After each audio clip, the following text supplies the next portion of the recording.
This is round 3 of Agility League. So I'm just going to start by going through the dog's path, and then we'll get started on handling options and things to be aware of.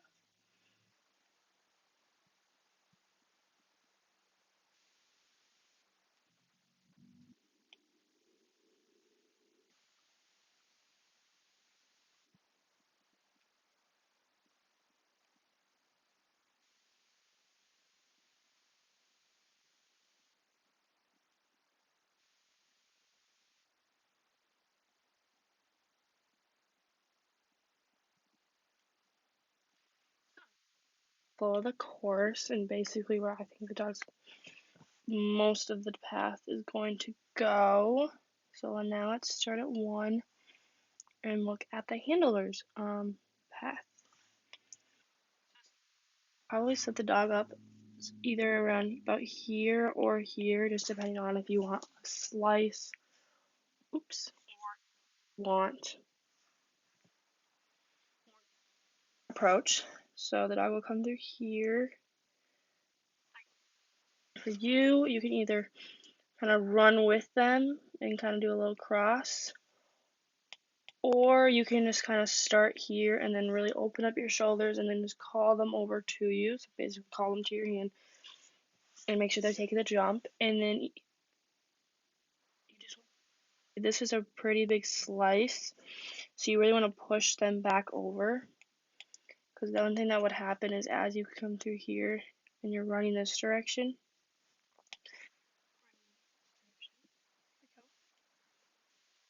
it needs to go this way, but if you're just going to run there, they're just going to come right with you, bypass number 2 jump. So one thing for us, we kind of need to step in here and then make our way to 3 to make sure that they take the jump. So that's one option if you want to do a cross there. The other thing you could do as well is send them over number 1 and then do a cross here. I would probably say a front cross over a blind unless your dog's pretty good at taking the slice jumps. But you easily could do that as well, front cross, and then you guys both proceed that way together. Two options I would say to do for 1, 2 to 3. Now we're gonna go into 4. So options is we can do a cross, front cross or blind cross there. And then you cross, and then you do here, and then you're pushing to next. Other option you could do as well is cross here, pick them up, and then once again push to 6. What you could do is just stay on this side, and once they pass the plane in this jump, just kind of bring them in, and then just kind of flip them over 6 and come this direction. Different options. You can either do cross here, or take him here and then rear cross and just flip them away from you and then go this way. Approach 7, 8, 9, mainly 7, 8. There's a few different ways you could do this. So they come through here. Another option you could do from 5. So last option you could use, you could bring them through here and then go this way around the jump and here. This is a lot longer path and it's a little bit more unnatural, but it might be good if you need to keep your dog moving and if they don't like the wraps this way so much. So what you could do is you do across here, and then you drag them past here, and then you go this way, and you go this way, and then I'd probably say front cross again, but then you kind of bring them back around this way. And the only important thing to make sure is that when they come back this way, they don't go back over that jump. And then you can send them in the tunnel. It's a little bit longer path. It's probably, depending on how much space there is out there and the angle of the jump, it is an option. It's probably not the best option. I want to say it's the first option. But it definitely is an option if your dog doesn't like pushes as much, or if you just think it's better to keep your dog moving that way. This decision, here is going to be very much based on what you decide to do from 7 to 8 to help your dog get into the weed poles. So let's look at a couple different things you could do. So one thing you could do is you could just run it on this side, and then you'd want to come out here and kind of bring them through here and kind of shape the weed poles to really help them have a better angle into here. If your dog doesn't struggle too much with back into this, you could just kind of collect them and really connect with them here and then slowly progress into 8 if you needed to. Do as well is as they come out of 7 here, here, and then you guys could be this would be really good to shape them into this. This is probably the best way to do it if your dog is really bad with weed pole entrances. The only thing to be aware of is there's a tunnel right there. But this might kind of just help, especially if you need to be on one side or the other. This is probably a great way to really help them get that weave entrance. Another thing you could do as well is run it on this side and kind of just push them back out here and into here. One thing to be aware of though is the curve of this tunnel. So naturally the dogs are going to come out this direction, which is great, but you're still coming out on this side. So they're going to start to come out but then look for you. So you need to make sure you pick them up and really connect with them so they don't kind of come behind you at all. And if you're really going to push them and help them with the weed poles, you just want to make sure that you don't send them off into this tunnel. But tunnel for number 7 you can be on, and you can be on either side of the weed poles. So you could just come here, be this side, or come through here and be on either side works. Whatever is the best way to get your dog into the weed poles. You can easily come through here and either do a front cross here, kind of flip them as they come out. If you want to, there's a lot of space kind of in this general area to get them back on your right side. So that way you guys approach 9 to 10 together. So if you're on, obviously if you're on this side of the weed poles, you don't really have a problem. The biggest thing I would say is that always think there's another pole. So think there's like one extra pull. So when you come through here, you don't want to pull too quickly and then pop them out at the second to last pull. You really want to make sure there's I always say take one extra step, or I think there's one extra imaginary pull, just to make sure they get all of them. And then once you know you have them, kind of just make sure they're with you, and then go to number 9 together. And then if you're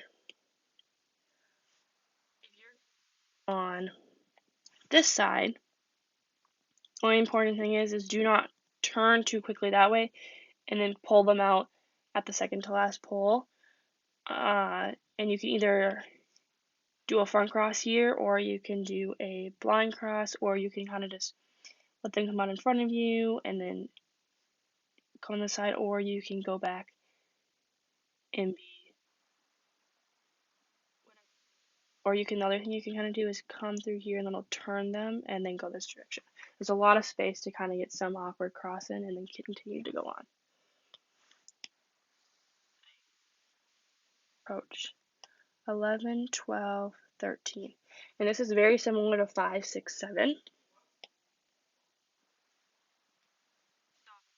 Cross here, or you could cross here with a block or front cross for both of these, and then get them and do some type of push, and then go this way. And if you need to, you can always go on this side and recross the tunnel.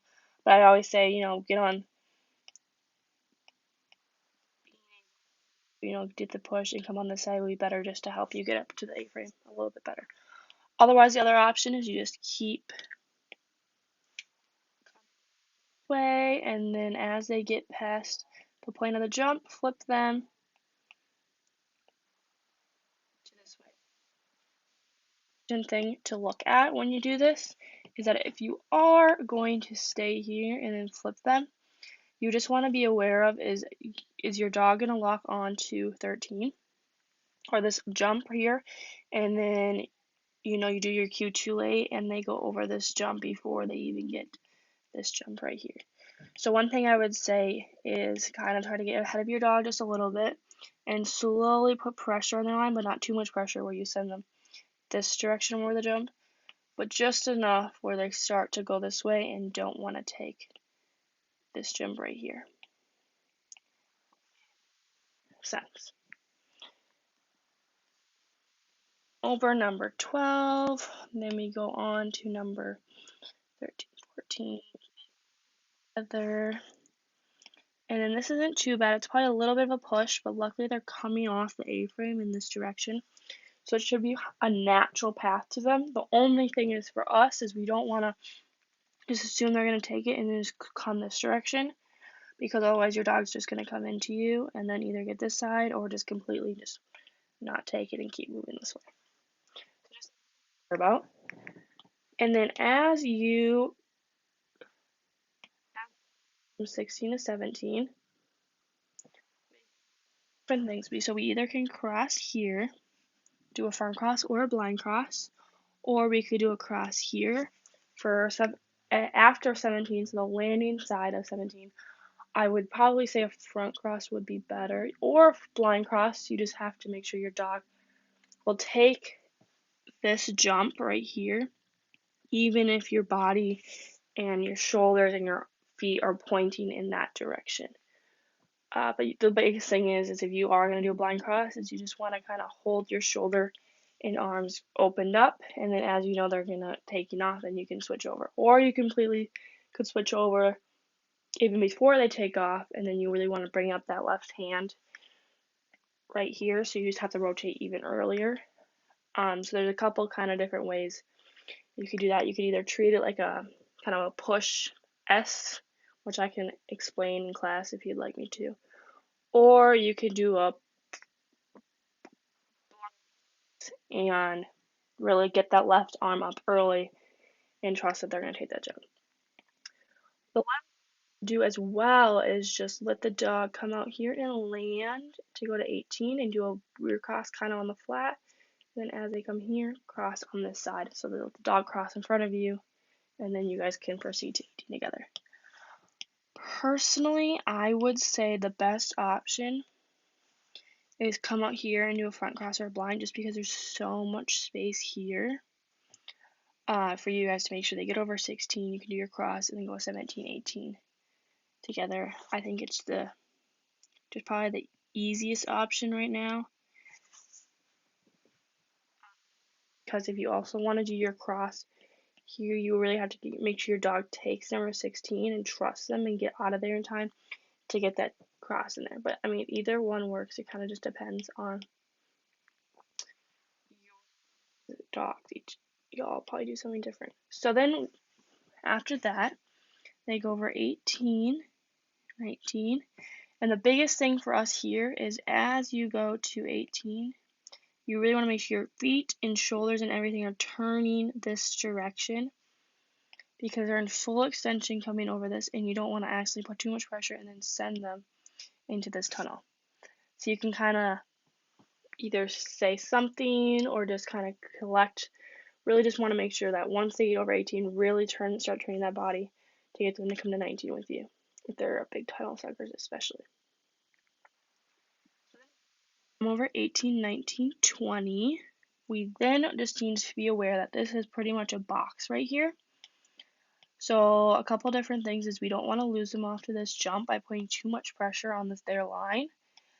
And also when you come through here, if they are once again tunnel suckers, is they could easily cross behind you and go into that tunnel right there. So you just kind of want to make sure that as you go through, that when you come through here, you really connect with them and make sure that they are with you as you go to 20. And then after that, you just, well, it's a nice fun little ending, or you just run, run, run. And the biggest thing as we go to number 22 is just keep running and make sure that you keep moving, because if you pull up, your dog could either miss the jump or not want to take it or knock a bar. So to almost just say keep going to number 1 if needed. For you guys, if you have any questions, either let me know, otherwise I can always explain something in class, or something's kind of confusing and you want me to show something new or a different way or explain it differently, I'm happy to do so.